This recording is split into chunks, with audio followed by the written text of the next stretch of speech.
Hello दोस्तों, रोज की तरह आनंद लेखनी ब्लॉग में सबका हार्दिक स्वागत है।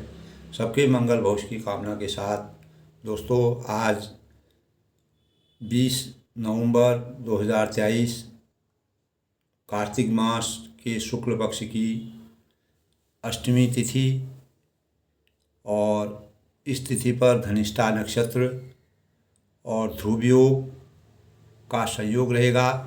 दिन के शुभ मुहूर्त की बात करें तो सोमवार को अभिजीत मुहूर्त 11:45 से 12:27 तक रहेगा और राहु काल दोस्तों 8:10 से 9:28 तक राहु काल रहेगा, जिसमें हम किसी प्रकार के शुभ कार्य नहीं कर सकते हैं। जो भी कार्य हम करेंगे अभिजीत मुहूर्त में करेंगे। और मर्यादा तो दोस्तों, ये आज का पंचांग था।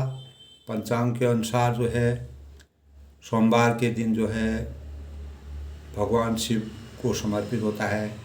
सोमवार सभी दिनों का मंगल कामना का द्योतक होता है। भगवान शिव की आराधना की जाती है। शिव जो है वह संतान और पति और पारिवारिक सुख के कारक होते हैं और अनेक प्रकार की सुख शांति और इस दिन सोमवार का व्रत रखने से अनेक प्रकार के मन में शांति का आभास होता है और सुख समृद्धि और संतान प्राप्ति और पति के लिए यह दिन शुभ माना जाता है। जो भी लोग किसी प्रकार से इस प्रकार से परेशान रहते हैं, किसी प्रकार की परेशानी होती है, तो सोमवार का व्रत शिव जी की आराधना करनी चाहिए। और किसी के ग्रहों में दोस्तों अनेक प्रकार के इस प्रकार के ग्रह होते हैं, तो उन ग्रहों के उन ग्रहों को शांत करने के लिए और सोमवार अगर कोई ग्रह अगर आपका सही जगह पर नहीं है, कोई इस प्रकार की परेशानी संतान संबंधी या पति संबंधी कोई परेशानी रहती है, तो शिव की आराधना से वह सब कार्य संपूर्ण होते हैं, मंगल कामनाओं की पूर्ति होती है। इसलिए शिव जी को जल चढ़ाना और शिव जी को सफ़ेद पुष्प, मदार के पुष्प हैं और बेल पत्री है और पीला चंदन है, ये शिव जी को और शमी के पत्तियों से शिव जी की आराधना की जाती है और जलाभिषेक किया जाता है और दूध से शिव जी का जो अभिषेक किया जाता है। इस प्रकार से अनेक प्रकार के हमारे जो मंगल कामनाएं होती है, जिस काम से हमको कोई भी परेशानी होती है, तो शिव जी की आराधना से शिव जी देवों के देव कहलाते हैं, अंतर्यामी भी हैं दोस्तों, देवों के देव हैं। और पार्वती और शिव गौरा का ध्यान लगाने से और विधि पूर्वक और हमको आराधना करने से और विधि पूर्वक व्रत करने से, उपवास करने से हमको मनोवांछित फलों की प्राप्ति होती है। दोस्तों, जैसे कि हम जानते हैं रामचरितमानस का प्रसंग चल रहा है, जिसमें अयोध्या कांड के अंतर्गत जब राम जी वन को जाने के लिए तैयार होते हैं, तो सीता जी का जब उनको वनवास मिलता है कैकेयी और दशरथ जी के जो 2 वरदान थे, उस वरदान को कैकेयी ने अनेक प्रकार से उन वरदानों की मांग की और सरस्वती ने उनकी बुद्धि को उल्टा कर दिया। देवताओं का इस प्रकार का देवताओं का विधान था कि राम जी को वन में जाना आवश्यक था, क्योंकि अनेक प्रकार के अत्याचार, अनाचार, अनीति, राक्षसों का प्रकोप बढ़ रहा था, अनेक प्रकार के व्यभिचार हो रहे थे, गलत अनीतिकारक कार्य होते थे, देवताओं को सताया जा रहा था, मुनियों को सताया जा रहा था।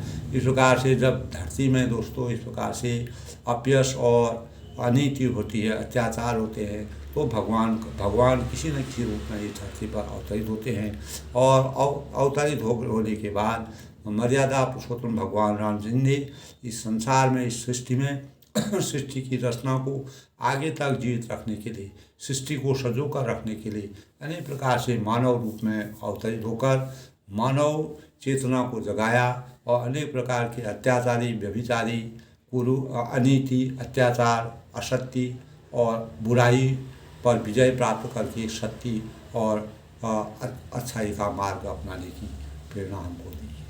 तो इस प्रकार दोस्तों, जब रामचंद्र जी को वनवास होता है तो माता कौशल्या और कैकेयी और दशरथ जी ने उनको पूर्ण रूप से आज्ञा दे दी, लेकिन हमेशा सीता जी जो है बिना अपने पति के जहाँ जीवन रहता है वहाँ प्राण भी रहता है। इस प्रकार अनेक प्रकार की व्याकुलता व्यतीत हो गई कि मुझे भी रामचंद्र के साथ जाना है। रामचंद्र जी उनको अनेक प्रकार से समझाया कि आप सास ससुर की सेवा करिए और आप कोमल हैं, कोमल स्वभाव की हैं, आप वन के योग्य नहीं हैं। इसी प्रकार अनेकों प्रकार के भावों से, विचारों से अपने और वन की पीड़ाओं को देखते हुए रामचंद्र जी सीता जी को अनेक प्रकार से समझाया, लेकिन सीता जी सभी प्रकार के कष्टों को बर्दाश्त सहन करने के लिए मजबूर थी। उन्होंने कहा मैं हर प्रकार की विषमता में विषमता के भाव प्रकट करा, जहाँ राम होंगे वहीं अयोध्या होगी। इसी प्रकार जब सीता जी को उन्होंने पूर्ण रूप से कौशल्या जी उनकी माता से आज्ञा ली तो सीता जी को भी वन जाने के लिए वो भी तैयार होगी। इसके तदोपरांत जब लक्ष्मण जी भी रामचंद्र जी के सानिध्य में हमेशा रहते थे, यानी लक्ष्मण जी की जो शक्ति थी, जो उनका प्रभाव था, वह बिना राम के अपूर्ण था। यानी जिस प्रकार नदी का पानी होता है उसमें मछलियाँ होती हैं, जब वह मछलियों को बाहर निकाला जाता है तो वह मछलियाँ तड़पने लगती थी। इसी प्रकार लक्ष्मण जी की भी यही दशा थी, वह बिना राम के नहीं रह सकते थे। वह हमेशा विश्वामित्र के साथ वन में गए, वहाँ भी उन्होंने उनका सानिध्य में रहे और स्वयंवर हो रहा था जनक मिथिला नगरी में, जनक जी के वहाँ स्वयंवर, जब सीता जी का स्वयंवर हुआ तो स्वयंवर में भी वह उनके साथ, यानी बचपन से ही उनके साथ वो रहते थे। इसीलिए लक्ष्मण जी अनेक प्रकार की मर्यादा और नीति को जानते हुए उन्होंने सबसे बड़ा नीति यही समझी कि मेरे जीवन में जो भी है वह राम भक्ति और आपके शरणों में ही मेरा जीवन है।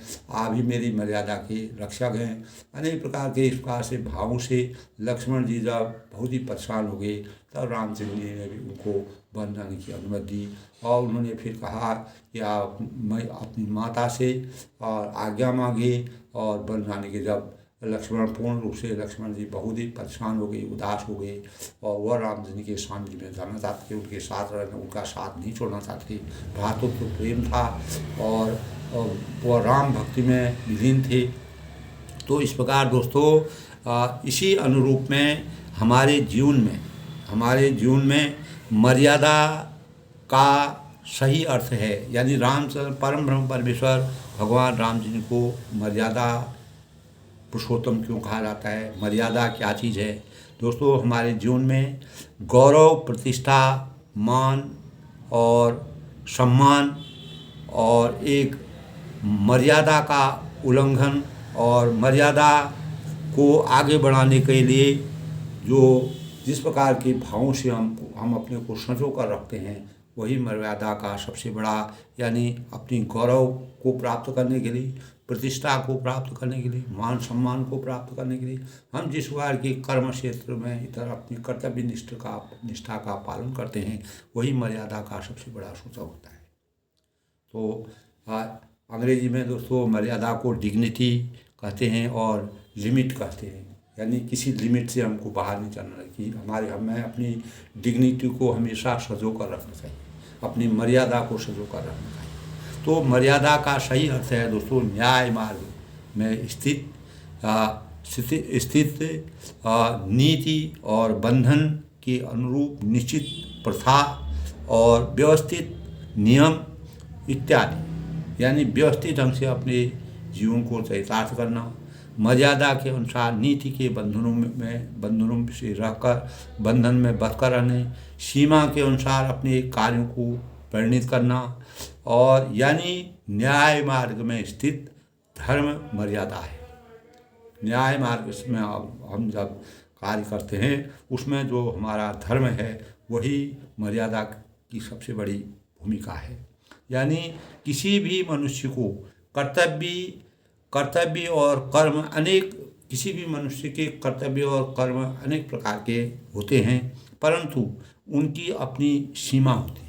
हम कोई भी कार्य करते हैं, कोई कर्तव्य करते हैं, उन कर्तव्यों को हमको एक निश्चित सीमा के अंतर्गत ही करना पड़ता है। उसकी सीमा होती है, उसका एक एक एक लिमिट होती है, उसको लिमिट कहा जाता है, जिनका उल्लंघन न करते हुए हमको अपनी सीमाओं को, किसी प्रकार की सीमा से बाहर न जा करके किसी भी कार्य को करने का, उसके नियम के बंधन को नहीं तोड़ना चाहिए। जो उसमें प्रतिबद्ध, जिन नियमों के अंदर हमारा जीवन प्रतिबद्ध रहता है, उससे बाहर हमको नहीं जाना चाहिए।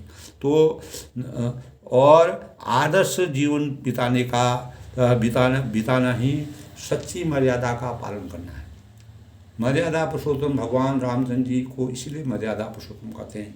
उन्होंने कभी भी अपने आदर्श भावों को तोड़ करके, किसी भी सीमा का उल्लंघन करके, किसी भी पारिवारिक स्तर से, सामाजिक स्तर से, राजनीतिक स्तर से कहीं भी उन्होंने अपनी मर्यादा का उल्लंघन नहीं किया। इसीलिए वह मर्यादा पुरुषोत्तम।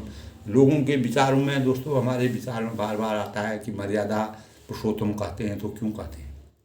तो भगवान परम ब्रह्म परमेश्वर भगवान राम जी को मर्यादा पुरुषोत्तम इसलिए कहते हैं दोस्तों कि उन्होंने कभी भी किसी भी कार्य को करने से पहले किसी भी कार्य का उल्लंघन नहीं किया। चाहे वह पारिवारिक स्तर से हो, माता पिता के स्तर से हो, गुरु के स्तर से हो, समाज के स्तर से हो, और स्वामी के स्तर से हो। अनेक प्रकार के इस प्रकार के भाव उनके जीवन में आए। वह विश्वामित्र के साथ रहे, विश्वामित्र के शरण सानिध्य में रहे। उन्हें जिस प्रकार से मानव एक गुरु की जो सेवा की जाती है, जो भाव होते हैं, उन्हीं के अनुसार माता पिता ने जो उनको आज्ञा दी, कभी भी वह उनसे विचलित नहीं हुई। जब उनको 14 साल का वनवास मिला, उन्होंने सहर्ष उसको स्वीकार किया, जो आज के परिदृश्य, आज के परिवेश में एक स्वप्न जैसा नजर आता है। इसीलिए उनको दोस्तों मर्यादा पुरुषोत्तम कहा। मर्यादा की एक शक्ति होती है, यानी भाग्य को नष्ट करने की महिमा और आनंद को चुराने के साथ साथ गौरवशाली जीवन को बेकार करने की, यानी मर्यादा का अगर हम अनुपालन सही ढंग से करेंगे तो हमको अनेक प्रकार के त्याग करने की आवश्यकता होती है। यानी इस प्रकार की शक्ति हमारे अंदर संचित हो जाती है, जो कहीं भी अपनी सीमाओं के बंधन को नहीं तोड़ता है। ऐसे प्रकार के भाव, इस प्रकार का जीवन हमारा होता है।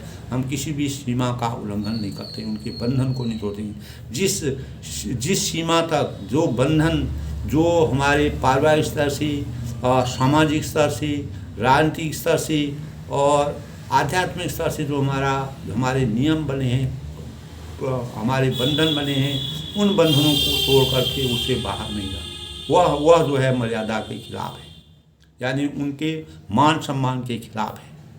तो दोस्तों, हम वहीं तक सीमित हमको रहना चाहिए जहाँ तक हमारी सीमा हो। यानी इसीलिए परमात्मा ने किसी भी व्यक्ति विशेष के लिए नियम निर्धारित किए हैं। श्री रामचंद्र जी को मर्यादा पुरुषोत्तम इसीलिए कहा जाता है कि उन्होंने कभी भी कहीं भी जीवन में मर्यादा का उल्लंघन नहीं किया, और अतः उन्होंने कभी माता पिता, गुरु, स्वामी, किसी का, हर व्यक्ति विशेष का, हर मान सम्मान का समान रूप से, चाहे कोई बड़ा हो, छोटा हो, समकक्ष वाला हो, सबकी मर्यादा का पूर्ण रूप से ध्यान दिया, सबकी सीमा का ध्यान दिया, सबके आशीर्वाद, यानी सबके भावों को उन्होंने एक रूप में सजो कर रखा।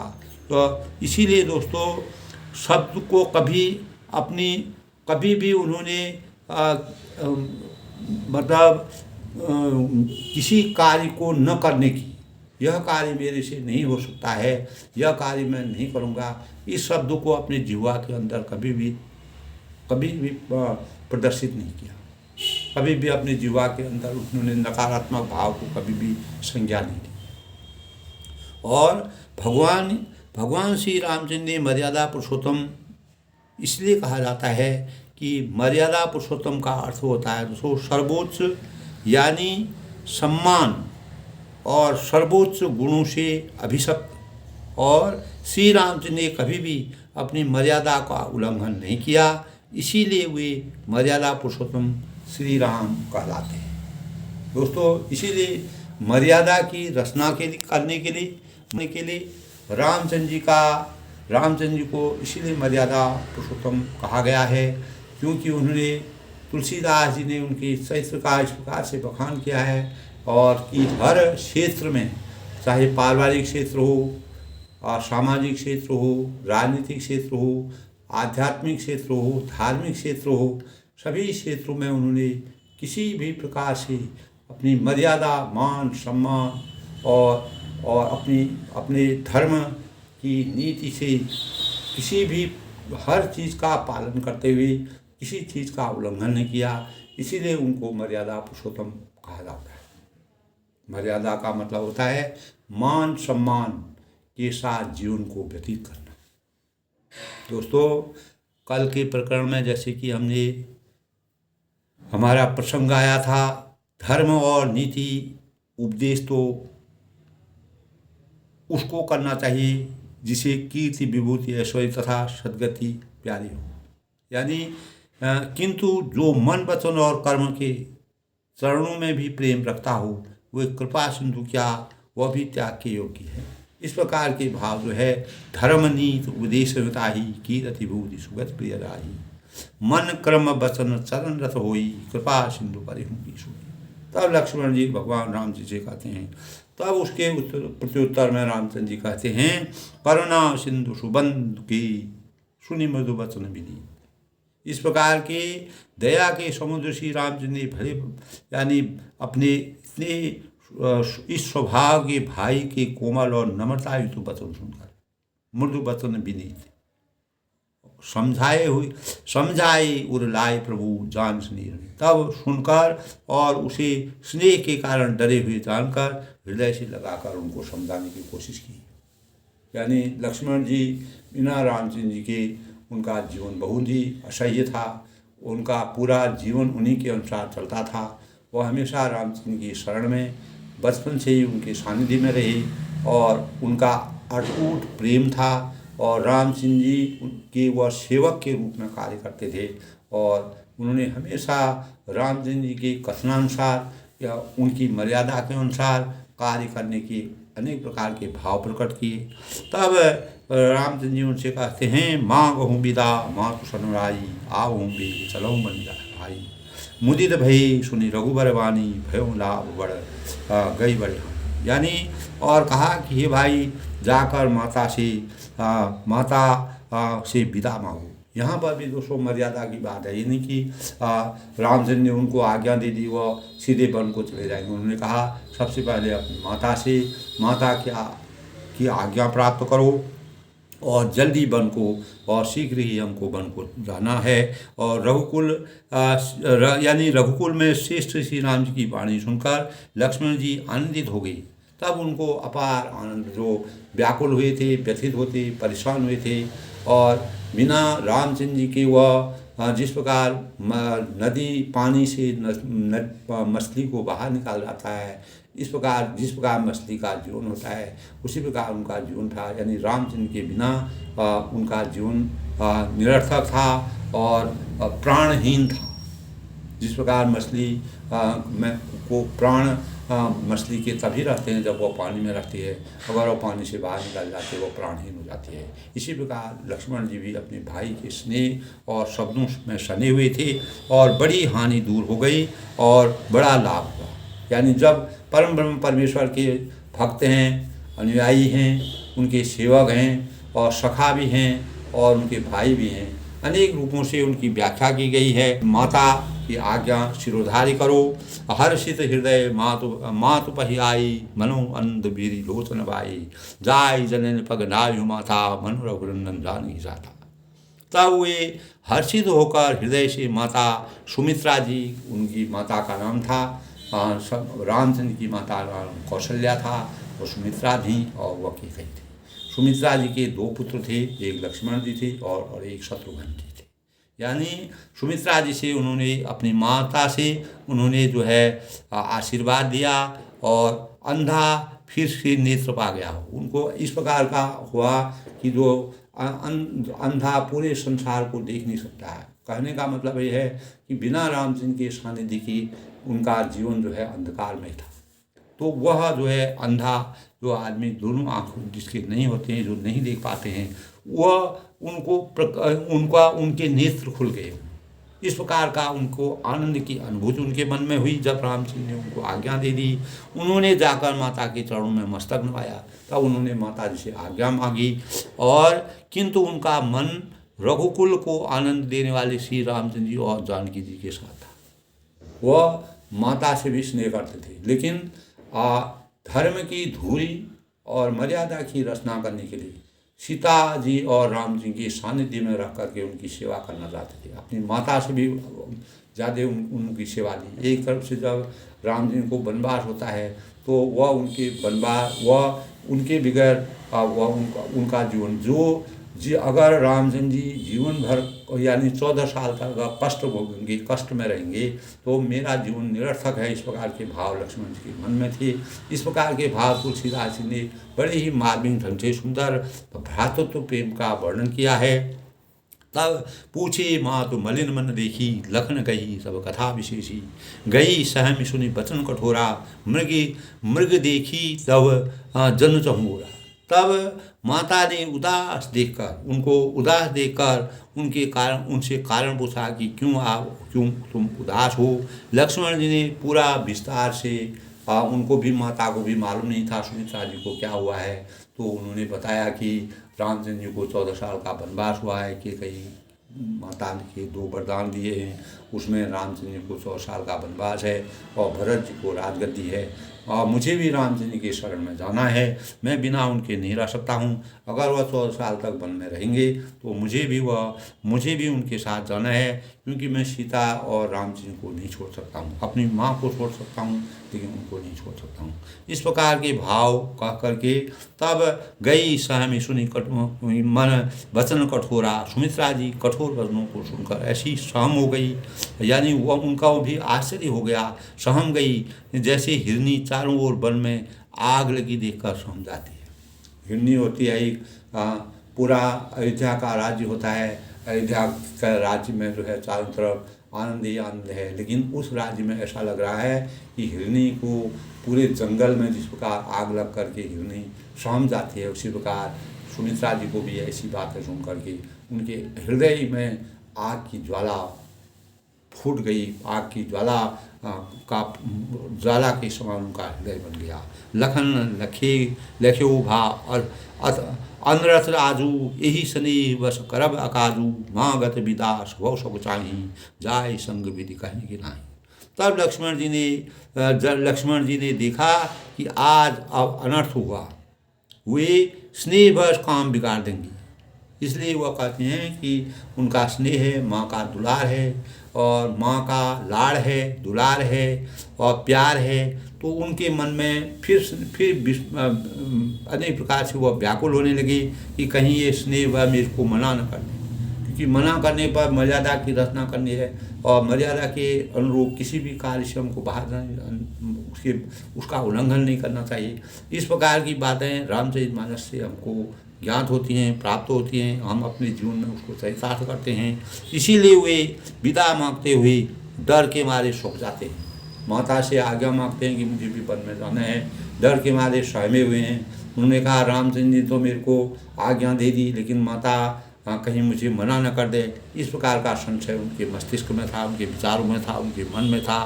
तब मन ही मन सोचते हैं कि हे विधाता, माता साथ जाने को कहे या नहीं। तब वह परम परमेश्वर को स्मरण करते हुए कहते हैं कि माता मेरे को साथ जाने की आज्ञा दे दी तो मेरा जीवन चरितार्थ हो जाएगा, मेरा जीवन सफल हो जाएगा। इस प्रकार के भाव वह भगवान का स्मरण करते हैं, परम ब्रह्म परमेश्वर का स्मरण करते हैं। समुझी सुमित्रा राम सियो, रूप सलील स्वभाव, नभ सनेव लखी धन्यो सिरु पाप ने दीन गुदाय। तब सुमित्रा जी कहते हैं समुझी सुमित्रा राम सियो।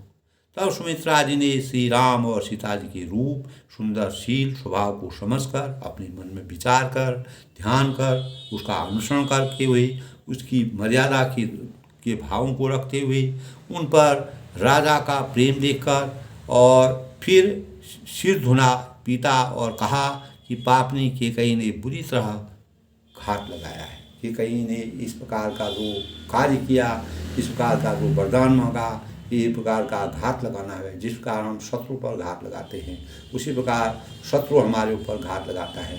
उसी प्रकार का क्या आक्षेप लगाना यानी घात लगाया, जिससे पूरा अयोध्या नगरी जो है उजड़ी हुई हो गई, यानी अयोध्या वीरान हो गई। इस प्रकार के भाव उनके मन में आते हैं। तो कैकेयी की बुद्धि कुलता क्यों हुई, इस प्रकार के भावों को वो बार बार सोच रही हैं कि सीता जी का और राम जी का इस प्रकार का दुख में और 14 साल का वनवास देना बड़ी ही विषमता की बात है, बड़ी ही दुख की बात है। अनुकूलता में यानी प्रतिकूलता पैदा हुई है। अनुकूल जीवन होने से जहाँ एक को रामचंद्र को युवराज बनाया जा था, वहीं रामचंद्र को बन दिया गया। तो ये अनुकूल वातावरण जो है प्रतिकूल में परिवर्तित हो गया। इस प्रकार के भाव सुमित्रा जी के लक्ष्मण और शत्रुघ्न जी की माँ जो सुमित्रा जी उनके मन में आया। तब धीरज धरे उनको अवसर जानी, सहज सुरज बोली मधुबानी, तार तुम ही मातु बैरी पिता राम सब बात सुनी। यानी परंतु कुसुमय जानकर धैर्य धारण किया। इस प्रकार के दोस्तों जब विपत्ति आती है, कोई परेशानी आती है, ऐसे समय में धैर्य धारण करना, धर्म की धुरी को मजबूत करने की आवश्यकता होती है। और स्वभाव से हित चाहने वाली सुमित्रा जी कोमल वाणी से बोली, हिता जननी जानकी जी तुम्हारी माता है। यानी जो बड़ी भाभी होती है, बड़े भाई की पत्नी होती है, माँ के समान होती है। तो तब उन्होंने कहा कि जानकी जी आपकी तुम्हारी माँ के समान हैं, सब प्रकार से स्नेह करने वाली श्री राम जी तुम्हारे पिता हैं। और वैसे ही इन्हीं भावों से लक्ष्मण जी भी उनको मानते थे और उनको सखा भी मानते थे, उनको गुरु भी मानते थे, उनको स्वामी भी मानते थे, उनको भाई भी मानते थे। अनेक प्रकार के जो रिश्ते नाते प्रेम भाव हैं, भक्ति भाव हैं, और उनके ऊपर ही यानी लक्ष्मण जी का पूरा जीवन रामचंद्र जी पर अर्पण था। वह उनके भक्त के समान थे, हर हमेशा उनके सानिध्य में रहते, उनके साथ रहते थे। बिना उनके जो है उनका जीवन, जिसका पानी के बगैर मछली नहीं रह सकते, उसी प्रकार रामचंद्र के बिना लक्ष्मण भी नहीं रह सकते हैं। इस प्रकार के भाव दर्शित करें। अवध वहाँ जहाँ राम निवास हो, तभी कहा है दोस्तों, अवध वहाँ जहाँ राम निवास हो, तहीं दिवस जहाँ भानु प्रकाश हो, जो पे सिय राम बन जाही, अवध तुम्हार काज बस नाही। देखिए माता कितनी पवित्र भावों की है, कितनी पवित्रता है, कितनी मर्यादा की रचना है। अपने को कष्ट में कभी भी मात्र उन्होंने स्नेह, अपने प्यार स्नेह भी है, माँ का दुलार भी है। माँ की ममता बहुत ही गंभीर होती है, बहुत ही करुणामयी होती है, बहुत ही दयावान होती है। लेकिन उसके बाद जब हमको मर्यादा की पृष्ठभूमि को मजबूत करना होता है, मर्यादा का किसी भी प्रकार से उल्लंघन नहीं करना पड़ता है, तो हम अनेक प्रकार के कष्टों को सहते हुए भी अपने जीवन को चरितार्थ करते हैं। इसी प्रकार की भावों से सुमित्रा जी ने कहा कि अवध वहाँ जहाँ राम निवास हो, जहाँ श्री राम जी का निवास हो वहाँ अयोध्या है। क्योंकि रामचंद्र के चरित्र को, उनकी मर्यादा को, उनके भावों को, उनके भातृत्व प्रेम को, उनके पारिवारिक प्रेम को, उनकी राजनीति को, उनकी सामाजिकता को वह अच्छे प्रकार जानती थी। और इसीलिए उन्होंने कहा जहाँ राम जी हैं वहीं अयोध्या है। अगर वन में राम जी जाएंगे वहीं अयोध्या हो जाएगी, उनके लिए कोई कमी नहीं है। मर्यादा पुरुषोत्तम है, जहाँ सूर्य का प्रकाश हो वहीं दिन है। और सूर्य जहाँ पर चमकेंगे, सूर्य जहाँ पर उदय होगा वहीं पर प्रकाशित पूरा संसार होगा, वहीं पर दिन का आभास होगा। जहाँ पर सूर्य ही नहीं होगा, सूर्य जहाँ पर नहीं होते वहाँ अंधेरा हो जाता है, इसलिए रात दिन होता है दोस्तों। सूर्य के अभाव में रात हो जाती है और सूर्य जब प्रकट होते हैं तो दिन हो जाता है। तो इस प्रकार से सुमित्रा जी ने अपने भावों को प्रकट किया कि रामचंद्र जी जहाँ भी रहेंगे वहाँ अयोध्या अपने आप ही हो जाएगी। और यदि निश्चय ही सीताराम वन को जाते हैं तो अयोध्या में तुम्हारा कुछ भी काम नहीं। तो जब रामचंद्र जी अयोध्या से वन को जा रहे हैं, वो इतना पीड़ा और कष्ट वाला जीवन व्यतीत करेंगे, तो तुम्हारे यहाँ रहने से कोई फायदा नहीं है। तो आपको भी उनके साथ जाना चाहिए। उल्टा माता ने जहाँ लक्ष्मण जी को संशय हो रहा था, तो माता ने इस प्रकार की आज्ञा दी। दोस्तों आज के परिवेश में हम लोगों को इस प्रकार की प्रेरणा से प्रेरणा के भावों को अपने अंतःकरण में लेना चाहिए। यानी अपने पारिवारिक स्तर से अपने सामाजिक स्तर को मजबूत करने के लिए इस प्रकार की प्रेरणा के भावों से हम अपने जीवन को सार्थक बना सकते हैं और सच्ची मर्यादा को की पराकाष्ठा को लंबे समय तक संजो कर रख सकते हैं। गुरु पितु मात बंधु सुर रसाई, सेई सकल प्राण की नाई, राम प्राण प्रिय जीवन जी की, स्वारस रहित सखास वही की। यानी गुरु पितु मात बंधु सुर साई, यानी गुरु है, पिता है, मात है और भाई है, देवता है और स्वामी है। सुर माने देवता है, साई है, साई माने स्वामी। और से सकल प्राण की नाई, यानी इन सब की सेवा प्राण के समान करनी चाहिए। जिस प्रकार हम अपने प्राणों की सेवा करते हैं, अपने प्राणों को बचाए रखते हैं, जितने समय लंबे समय तक हमारे प्राण बचे रहेंगे तब हमारे भौतिक शरीर भी हमारा काम करेगा। जिस दिन हमारे प्राण इस शरीर से निकल जाएंगे हमारा भौतिक शरीर काम करना बंद करेगा। तो जिस प्रकार प्राणों की हम रक्षा करते हैं उसी प्रकार हमें गुरु की, पिता की, माता की, बंधु की, जो हमारे या भाई हैं, देवता हैं, स्वामी हैं, इन सब की सेवा करनी चाहिए। कितनी विस्तार की बात है। तुलसीदास ने कितनी गुणात्मक स्वरूप से गुणात्मक रूप देते हुए और उसका तुलनात्मक अध्ययन करते हुए इस प्रकार के भावों को समाज में रामचरितमानस के द्वारा समाज में सजो कर रखने का प्रयास किया है। और इस प्रकार से श्री राम जी के प्राणों के प्रिय हैं। यानी फिर रामचंद्र जी तो प्राणों के, सबके प्राणों के प्रिय हैं।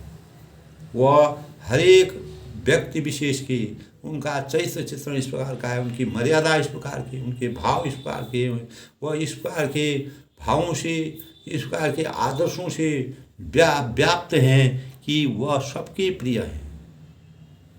अर्थात हृदय में जीवित हैं और सबके हृदय में वो वास करते हैं और सभी के स्वार्थ रहित सखा है। किसी प्रकार का निजी स्वार्थ उनका किसी ऊपर नहीं है, निस्वार्थ ढंग से उनका प्रेम है।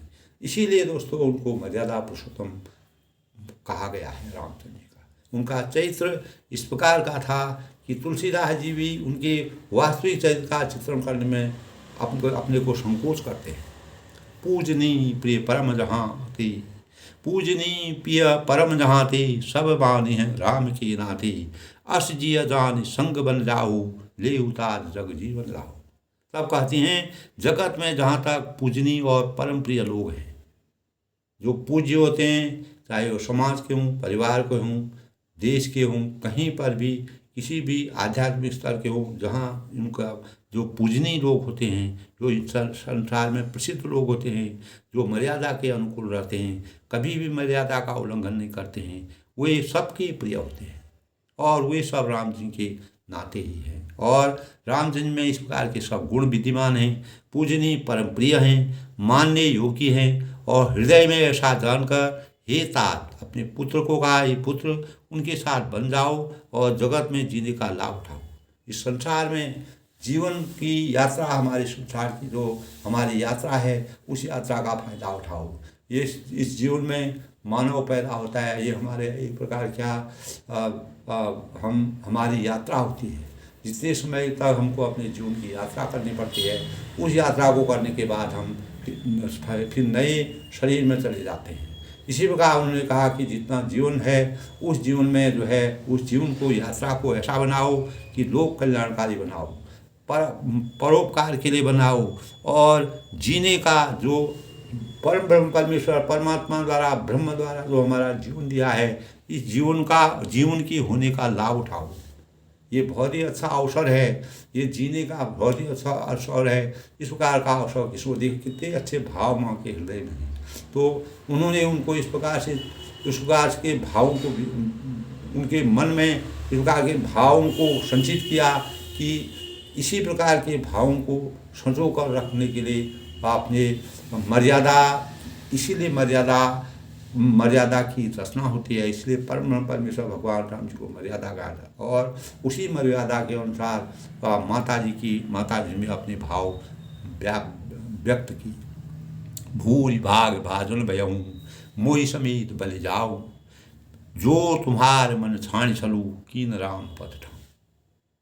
तब वह कहते हैं कि भूरि भाग भाजुन भयो, यानी मैं बलिहारी जाती हूँ, तुम्हारी बलिहारी लेती हूँ, हे पुत्र मेरे, समेत तुम बड़े ही सौभाग्य के पात्र हुए। यानी भयऊ मोहि समेत बलि जाऊं, यानी मैं एक माता होने के नाते और और तुम मेरे पुत्र होने के नाते, अगर आप रामचंद्र जी के सेवक के और सीता जी के सेवक के रूप में कार्य करके उनके सानिध्य में रहोगे तो तुम तो भाग्यशाली हो ही हो, तुम्हारे साथ मेरा भी जीवन चरितार्थ हो जाएगा, मेरा भी जीवन परमार्थ हित में हो जाएगा क्योंकि मैं आपकी माँ कहलाऊंगी और मेरा भी नाम आएगा, मैं भी इस मर्यादा की एक कड़ी हो जाऊंगी, इस मर्यादा की रचना, यानी इस प्रकार के भाव सौभाग्य की पात्र में भी होंगी और मेरा भी सौभाग्य हो जाएगा। मुझे भी अनेक प्रकार के माना अपने पुत्र के माध्यम से मुझे भी अनेक प्रकार का मनोबल मेरे अंतर भी आएगा और मैं सौभाग्य की पात्र होंगी। जो तुम्हारे चित्त ने छल छोड़कर श्री राम जी के चरणों में स्थान प्राप्त किया है, यानी किसी प्रकार का बिना छल और किसी प्रकार का बिना कोई प्रकार के अहित बातें, कोई प्रकार की गलत बातों को न रख करके तुम्हारे अंतःकरण में जो रामचंद्र की भक्ति है वही उसी भक्ति से मुझे भी बल मिलेगा, मैं भी सौभाग्य की पात्र होंगी। इस प्रकार के भाव आज के परिवेश से बिल्कुल विषम है दोस्तों। आज के परिवेश में निजी स्वार्थ, निजी हित और दूसरे से अलग रखना, इस प्रकार के भाव हैं। तो दोस्तों इस प्रकार की प्रेरणा माँ हमारे संस्कार होते हैं। अगर माता पिता गुरु और जो हमारे स्वामी होते हैं उनसे अगर हमको सही संस्कार मिलते हैं, बचपन से ही हमारे संस्कार अच्छे होंगे, निश्चित ही हमारा जीवन संस्कारिक होगा और हम कभी भी मर्यादा का उल्लंघन नहीं करेंगे, किसी भी कार्य की अवहेलना नहीं करेंगे, किसी भी गलत कार्य की तरफ अपने कदम नहीं बढ़ाएंगे और हमेशा जो हमको संस्कार हमारे माता पिता द्वारा दिए रहते हैं, अगर माता पिता ने हमको अच्छे संस्कार दिए होंगे उसी के अनुरूप हम कार्य करेंगे। इसीलिए जब माता ने अपनी पूर्ण राय के साथ रामचंद्र की विषमता को देखते हुए और उनको इस प्रकार का वरदान कैकेयी द्वारा लेने पर उनके मन में अनेक प्रकार का विषाद होता है, कष्ट होता है, तो उन्होंने कहा जब राम और सीता बन जाएंगे, वह इस विषम परिस्थिति में रहेंगे, तो तुम यहाँ अयोध्या में रख के आप क्या करेंगी। इस प्रकार के भाव से लक्ष्मण जी को पूर्ण रूप से उनके मनोबल को बढ़ाने का कार्य किया। ये जो है सुमित्रा जी की वास्तविकता। और उन्होंने कहा अगर तुम परम ब्रह्म परमेश्वर भगवान राम जी की सेवा में अनुरक्त रहोगे और तो मेरा भी सौभाग्य होगा, मुझे भी उसका फल मिलेगा, मैं भी उसके लायक तुम्हारे कार्यों से मेरा भी नाम आएगा। तब वो कहते हैं मैं तुम्हारी बलिहारी जाती हूँ, हे पुत्र मेरे, समेत तुम बड़े ही सौभाग्य के पात्र हो। इस प्रकार का सौभाग्य किसको मिलता है? जो परम ब्रह्म परमेश्वर मर्यादा पुरुषोत्तम भगवान राम जी के शरण में उनके सानिध्य में जीवन भर रहेगा। इस प्रकार का सौभाग्य किसी को नहीं मिल सकता है। भक्ति में लीन होगा तुम यानी चित्त से अनेक प्रकार की किसी प्रकार का भी अगर चित्त में तुम्हारा कोई छल है, कपट है, उसको त्याग करके और श्री राम जी के चरणों में स्थान प्राप्त जो तुमने किया है, किसी प्रकार की गलत, इतना अच्छा तुमने सोचा है कि मैं रामचंद्र के साथ वन में जाऊँ, मेरी आज्ञा को शिरोधारी यानी तुम्हारी वचनों की जो आज्ञा है, जो तुमने मुझे आज्ञा दी है, उसको वह तुम्हारा शिरोधारी है और मैं भी तुम्हारे इस भावों से, इन वचनों से और इस प्रकार के राम भक्ति में लीन होने से मैं भी सौभाग्य की पात्र हूँ। दोस्तों इसीलिए हमें भी आज के परिवेश में जिस प्रकार मैंने समझाया कि परम ब्रह्म परमेश्वर भगवान राम जी को मर्यादा पुरुषोत्तम जो कहते हैं, क्योंकि मर्यादा पुरुषोत्तम भगवान राम जी के चरित्र को तुलसीदास जी ने रामचरितमानस के माध्यम से प्रत्येक मानव को इस प्रकार के प्रत्येक मानव में इस प्रकार के भावों को अंकित करने की कोशिश की है, प्रयास किया है कि हम हमेशा अपने जो हमारे नियम होते हैं, हमारे कर्तव्य होते हैं, हमारे जो कार्य हैं, हम अपने कर्म हैं, उन कर्मों का कभी किसी भी कार्य को करने के लिए हमें किसी भी कार्य में किसी उल्लंघन किसी कार्य का नहीं करना चाहिए। यानी वह कहते हैं कि हमारी जीवा में किसी कार्य को न करने की भाव कभी ना आए। यानी हर कार्य को हम सकारात्मक सोच की तरह करें। जिस प्रकार से परम मर्यादा इस सृष्टि की रचना को हम आगे तक बढ़ा सकते हैं।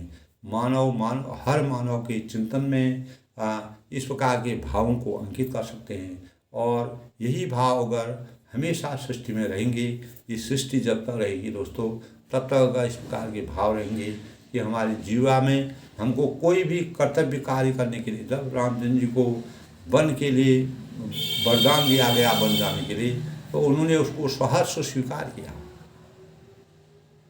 उन्होंने किसी प्रकार का और वह इस प्रकार से कहा कि इससे अच्छा मेरा और क्या हो सकता है। तभी वह कहते हैं जो पितु मात कहीं बन जाना।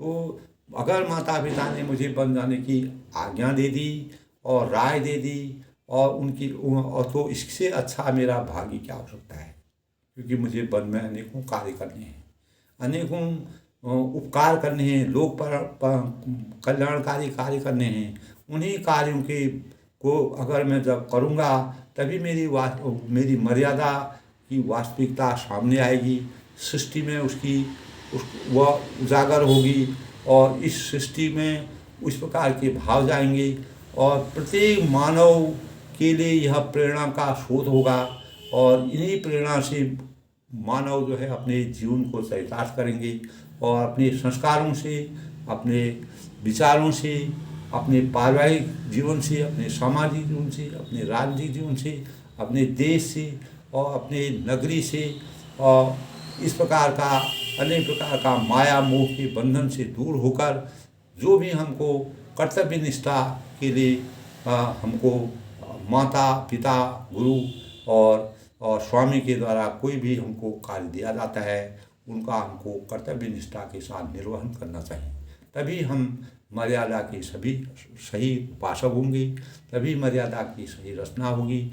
इस प्रकार तुलसीदास जी ने दोस्तों इस प्रकार के भाव, सुमित्रा जी ने भी लक्ष्मण जी को भी पूर्ण रूप से रामचंद्र के साथ जाने के लिए आज्ञा दे करके तथास्तु बोला और उनसे कहा कि इससे अच्छा सौभाग्य और क्या हो सकता है जो आप रामचंद्र की मर्यादा की रचना करने वाले, जिन्होंने मर्यादा की रचना की और इस संसार को जागृत करने की कोशिश की, इस संसार में अपने आदर्शों का पालन करने के लिए मानव चिंतन को संजो कर रखने का प्रयास किया, इससे और सौभाग्य क्या होता है। आज के प्रकरण में दोस्तों इतना, कल फिर आगे का प्रसंग चलेगा। सबके मंगल भविष्य की कामना के साथ आज सोमवार का दिन है और भगवान शिव का आशीर्वाद सभी पर बने रहे। मर्यादा पुरुषोत्तम भगवान रामचंद्र जी जिस प्रकार अपने किसी भी कार्य को पूर्ण रूप से संपादित करने के लिए प्रतिबद्ध होकर के मन वचन और कर्म से उन कार्यों को संपादित करके मर्यादा की रचना की, ऐसे ही भाव हमारे अंतःकरण में भी विराजमान होने चाहिए। तभी हम सही मानव कहने के योग्य होंगे, तभी हमारा जीवन वास्तविक मानवीयता से परिपूरित होगा और हम किसी भी कार्य को करने में हमेशा आगे रहकर और आगे बढ़कर देश हित में, समाज हित में, परिवार हित में, स्वयं के हित के लिए कार्य कर सकेंगे। इसी प्रकार के भाव अगर इस संसार में, इस सृष्टि में विराजमान होंगी तो हम हमेशा अपने जीवन को कृतार्थ कर सकते हैं। सबके मंगल भविष्य की कामना के साथ बड़ों को मेरा नमस्कार, छोटों को मेरा आशीर्वाद। सबका जीवन सब लोग खुश रहें, प्रसन्न रहें, सबका जीवन संपन्न रहे। सबको मेरा धन्यवाद।